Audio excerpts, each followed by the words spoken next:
امام حسین کو خط لکھا تھا، مولا آئیے۔ اس کو پتا نہیں تھا امام حسین چل پڑے ہیں۔ چلا گیا بزنس کے غرض سے، تجارت کے غرض سے، کہتے ہیں واپس آیا کوفے، تجارت میں اس کو بہت نقصان ہوا، سب کچھ گوا کے آیا خالی ہاتھ ہو کے۔ گھر آیا، جیسے گھر کا دروازہ کھلا، اس کی بیوی اور اس کی 4-5 سالہ بیٹی سین میں بیٹھی تھی۔ کہتا ہے جیسے میری بیٹی نے مجھے دیکھا نا، دوڑے دوڑے آئی اور میرے سینے سے آ کے لپٹ گئی۔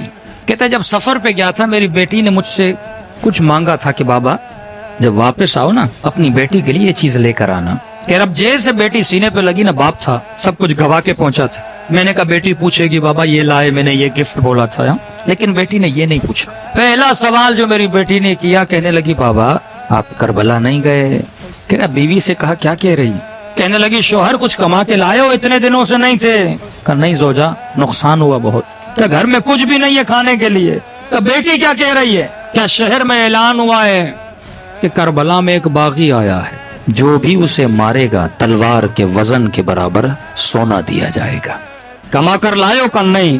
کہ جلدی جا، گھوڑا اٹھا، جلدی پہنچ، دیر نہ کر۔ پورے کوفے کے لوگ جا رہے ہیں، جنگ ہے۔ اس نے گھوڑا لیا، بے دریغ دوڑاتے دوڑاتے پوچھتے پوچھتے میدان کربلا پہنچا۔ تاریخ لکھتی ہے جب جس وقت یہ کربلا پہنچا تھا، یہ غالباً عصر عاشور کا وقت تھا۔ اس نے دیکھا میدان کربلا پہ لاشیں بکھری ہوئی ہیں، ایک ہجوم ہے گھوڑے سواروں کا، نیزے برداروں کا، اور اس ہجوم کے بیچ میں ایک شخص تکو تنہا کھڑا ہے۔ کوئی اسے پتھر مارتا ہے، کوئی اسے تیر مارتا ہے، کوئی اسے نیزہ مارتا ہے، کوئی دور سے تلوار مارتا ہے۔ کہتا میں سمجھ گیا یہ دشمن ہے جسے مارنا ہے۔ میں بھی اس بھیڑ کے اندر گیا، اس ہجوم کے اندر گیا۔ میں نے کہا میں پیچھے کیوں رہوں؟ میں نے بھی ایک پتھر اٹھایا اور آگے بڑھ کے اسے مارنا چاہا۔ کہ جیسے مارنا چاہتا تھا نا، اس نے نگاہیں بلند کر کے مجھے دیکھنا شروع کیا۔ کہتا ہے وہ ہے بت اس کی نگاہوں میں تھی، وجود پہ لرزہ طاری ہو گیا۔ اب جو چہرہ دیکھا تو نورانی، ماتھا دیکھا تو سجدوں کے نشان۔ میں نے کہا یہ تو کہہ رہے ہیں کسی باغی کو مارنے آ رہے ہیں، یہ شکل باغیوں کی تو نہیں ہے۔ فوراً اپنے عقل کو روشن کیا اور جہالت کے لشکر کو مارا۔ کہ کہیں ایسا نہ ہو غلط آدمی کو مار دو، پہلے پوچھو تو صحیح کون ہے۔ کہتے آگے بڑھا اور میں نے کہا السلام علیک ایھا الشیخ الکبیر، اے بوڑھے تجھ پر میرا سلام ہو۔ کہتے جب سلام کیا نا تو گویا اس کے چہرے پہ خوشی کے آثار آ گئے۔ کبھی سوچا عاشور کے دن 100 مرتبہ مولا کو کیوں سلام کہنے کے لیے بولا گیا؟ ایک بار سلام کرو۔ کہ نہیں، عاشورہ کے دن میرے بابا حسین کو 100 مرتبہ سلام کرو۔ کہ مولا زین العابدین اتنے سلام کیوں؟ کہ کیونکہ عاشورہ کے دن میرا بابا ترس گیا تھا، کوئی سلام کرے میرے بابا کو۔ کہتے تھے یہ مسلمان نہیں ہے، اس کو کیوں سلام کریں؟ اس نے کہا السلام علیک ایھا شیخ الکبیر، اے بوڑھے تجھ پر میرا سلام ہو۔ اس نے کہا وعلیک السلام، تجھ پر بھی میرا سلام ہو۔ میں نے کہا آپ کون ہیں؟ کہ عجیب ہو، بلاتے بھی خود ہو، پوچھ بھی خود رہے ہو میں کون ہوں۔ کہ متعجب ہوا کیا مطلب؟ کہ تو نے خط نہیں لکھا تھا حسین کو؟ اب 5 منٹ کے لیے تصور کرے تیرے ہاتھ میں پتھر اور تو کسی کو مارنا چاہے، اسی وقت تجھے پتا چلے یہ تیرا امام زمانہ ہے، کیا گزرے گی انسان پہ؟ محب تھا، عاشق تھا۔ کہتا بدن پہ لرزہ طاری ہوا۔ میں نے کہا حسین؟ کہا محمد کا نواسا حسین۔ کہتا دوڑا دوڑا مولا کے قریب گیا۔ میں نے کہا مولا جب تک زندہ ہوں یہ تیر، یہ تلواریں، یہ پتھر اپنے وجود پہ کھاؤں گا۔ امام نے کہا نہیں، تیرا نام شہداء میں نہیں ہے، حسین کی بات مان، وقت بہت گزر چکا ہے، جتنا جلدی ہو سکے کربلا کی سرزمین سے نکل جا۔ میں نے کہا مولا اس حال میں اپنے مولا کا حکم دے رہا ہوں نکل جا، تیرا نام شہداء میں نہیں ہے۔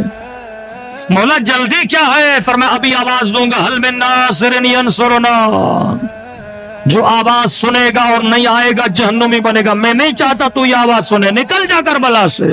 علماء فرماتے پتہ نہیں حسین کیوں اتنا اصرار کر رہے تھے، کہ شاید حسین یہ چاہتے تھے کوفے میں کوئی تو ہو میری زینب کے لیے چادر کا بندوبست کرے، کوئی تو ہو جو میری غربت کا اعلان کرے۔